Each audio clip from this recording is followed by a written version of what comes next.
Oh, We wow. also have, Okay, go ahead. no worries. And we also have, we've got a pickup truck that will be coming out. We actually had that on our Twitter. We got it's about the same size as a Nissan Pathfinder. We got not a Pathfinder. What is the other vehicle?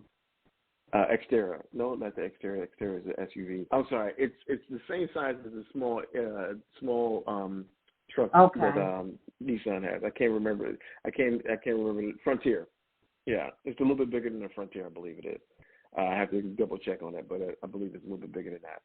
And we've got a larger E-Line truck that's coming out. It's about the same size as the GM Avalanche, Chevy Avalanche. That'll be out in a couple years. And we've got about 10 vehicles that are going to be coming out on the E-Line side of things. And then we also have 17 vehicles that will be coming out on the concept side for the premium vehicles. Those are the vehicles that can't be scratched. Those are the fully upgraded systems vehicles. Those are the cats and jammers right there. Those vehicles actually have so much stuff available in them. The designs for the noise, vibration, harshness are going to be bar none. Basically, when you get out of that car, you will not want to get out of those vehicles simply because it's not so much like a rolling isolation chamber, but it's a rolling isolation chamber.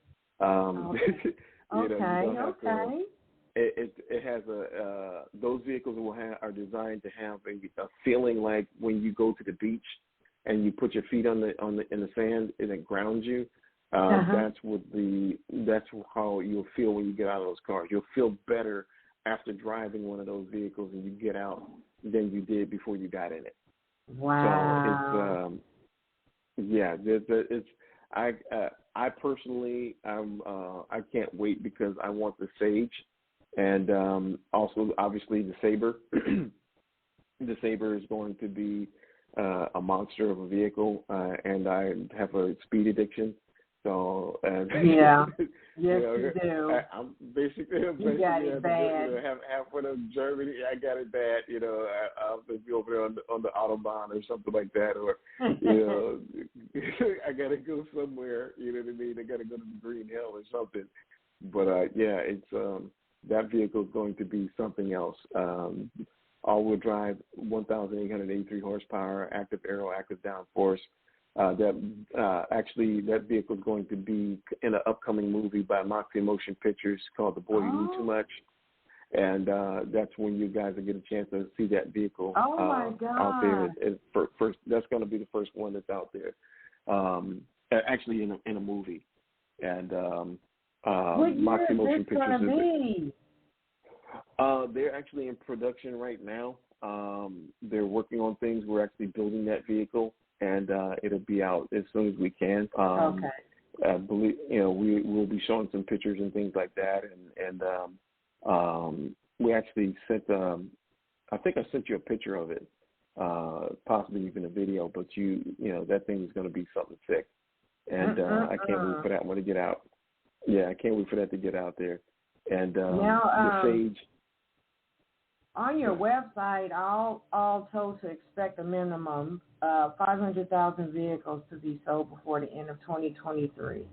And your dealerships have already begun receiving vehicles by No, the dealerships haven't gotten the vehicles yet. They haven't. We've got purchase orders for vehicles, and we're currently waiting for the financing to be released so that we can go ahead and manufacture those cars. And once we get that stuff done, then we're off to the races. We're at the end of that line. It is very frustrating because you have to wait. It's kind of a hurry and wait situation. Folks have been waiting for this for a long time, and it's difficult to talk about it. It's coming. It's there. Where you're at, but you got to wait for somebody else to finally tick those last boxes and release it. So once it's done, we'll be off to the races and we won't have to stop again. So it's better to, I guess, be here than to be stopping, and then get even more egg on my face. So I mean, like I said, pandemic really tore me a new one. Right. Because we would have been out if pandemic hadn't happened. We would have been out 2 years ago. Yeah, because we had the financing was sitting, I was ready to go, and I was headed over to China to sign the paperwork and get everything done, and the financing fell through because of pandemic. They shut down China first, and then once that happened, once Hong Kong shut down, we didn't get the money. And unfortunately, the gentleman that we were working with in order to get that done passed away due to COVID. We've had some. Brenda, if I told you some of the stuff that's happened in the last 2 years, it is like Satan himself has basically said, "You're not going to finish this," but God said you're going to. So I'm always going to rely on Jehovah to get things done. We had some really hard things happen. I mean, it was. I believe it. Yeah. I believe it. Yeah. I believe it. And the tone of your voice when I got to talk to you finally on the phone after a year and a half, I heard it in the tone of your voice. And I'm like, okay. So it took me a minute to actually want to call or text you to see where is the update going with your company. And I kind of had a feeling, what was up. But I would like to ask you, what is this inspiration behind your vehicles, behind your company, your corporation? Matthew Mims, my dad. My dad got a chance to see. My dad told me before he passed away, I'm not going to be here to see this. I'm not going to see. It's okay. It's okay. It's okay. You're all right. But he saw the car. He saw it. He saw the E7 sitting in the driveway. We had, my oldest brother and I, we turned. It's okay.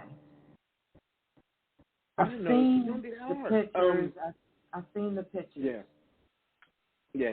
We turned his bed around. He was bedridden, and we turned his bed around, and he got a chance to see it, and he started crying. And that was the first time I ever saw my dad cry. I mean, I was 49 years old when my dad passed, but I never saw him cry before.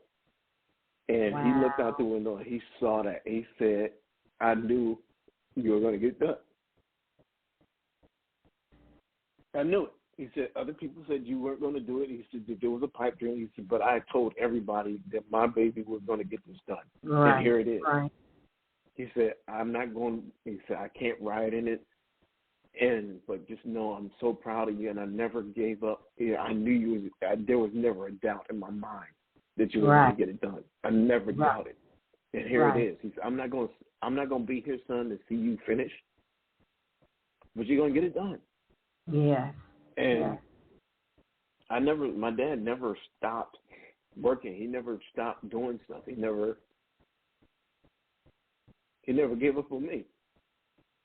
And you picked up the same ability that he has because you watched him, you've seen him in action, and you loved his work ethic, and you are just like him. And you just didn't My give dad up. was my hero. My dad was my hero. My dad, that was my Superman. That was he was Blue Marvel to me. Yeah. Smart, strong. I mean, he was larger than life. And I get angry with myself because it's not done yet. I'm angry at times because of all the stuff that's happened and stopped me from finishing. It's difficult, because you go through so much. And those people that, I've had so many people come and see my stuff. Yeah. I've had so many people come and say, "Oh, this is the greatest thing since sliced bread. Give it to me. Here's some breadcrumbs. Give it to me. Here's this. Take this. Yeah. Just take this and go away. Give it to me, and I'll finish it." And then I've had people get mad at me because I didn't take the money to get it done from people who were trying to steal it. You know, so it's like, okay, why in the world should I be why are you upset with me because I didn't let somebody steal it? And why are you upset with me because I didn't let you steal it? What's wrong with y'all? And it's like, you can't get this done. You're black. Nobody's going to help you. Nobody's going to help you get to this. And it's I mean, Brenda, it's like, I don't want to use the black card, the race card, or anything like that. But when you're sitting there, and I've walked into meetings, and the check was on the table. The check was on the table with my name on it, and they thought my vice president was me, who was Italian. They thought he was me, and they were taking him over to show him the check. And he told them before they got there that his name, who he was, and that I was the CEO of the company. And they turned around and looked at me, and they were white as ghosts. It looked like somebody had came and killed their dog right in front of them. And they went over there and covered the check up. We walked out of that meeting. It went from, we're going to sign this and here's the money, to 20 questions, 60 questions, whatever. I've gone into meetings where things are supposed to have been done. They've written my documentation and everything else. And then they ask me, are you sure you're the person who made this? Like, what do you mean, am I sure I made this? What do you mean, am I sure I'm Eric Mims? What? It's like, what are you talking about? Jim walked out of that meeting. He threw his book bag down and said, tell me that didn't just happen. Just tell me that didn't just happen. I said, Jim, what do you mean? I said, Jim, what do you mean? He says, the check was on the table. I saw it. Oh, my God. It had your name on it. I saw it, and they covered it up. They had the media there to take pictures of this being done, and they covered the check up, and they went to 20 questions and then told us that they would get back to us, and they denied it. That's just so wrong. It's just like, he said, please don't tell me that happened. I said, Jim, that happens to me all the time. I'm used to it. Yeah, well, I think your greatest power is keeping your father's legacy. And that will be what you'll be fighting the most than just worrying about getting a project done and out. Well, I mean, I look at it like this. My dad helped everybody he could. Area code 602. Go ahead and speak. State your name, please. Greetings in the name of the Father, Son, and Holy Spirit. This is Pastor Don Jr., CEO. Good morning. Good evening. Good morning. However y'all listen to this broadcast, I'm calling my winning team, man. We're 300 strong all across the country, so I'm texting people right now. I definitely appreciate you opening my line. All right. Thank you. How you doing this morning? I'm doing very well, sir. I was just intrigued by the topic. I was like, I got to call everybody and tell them come on in. Yeah. Thank you. Yeah, I apologize about getting emotional over here. When I start talking about my dad, it kind of takes me there. Sorry. Oh, don't feel bad, brother. I'm a radio rat too, man. My father, he's a major mover and shaker in the entertainment industry. And he started me out. I've been in business for the last 30 years on my own, so the apple won't fall too far from the tree. Thank you. If I can be in his shadow, I'll be just fine. Well, thank you for calling in. Yes, ma'am. I'm going to have some other calls calling in, too, here shortly. All right. I can type fast enough. All right. Just stand by. And, yes, Eric, do you have any shout-outs you'd like to give at this time to all the persons that have had the backbone to support you through and through and completing some projects with your company and your vehicles? Any shout-outs you want to give at this time? Man, we'll be here forever if I do that.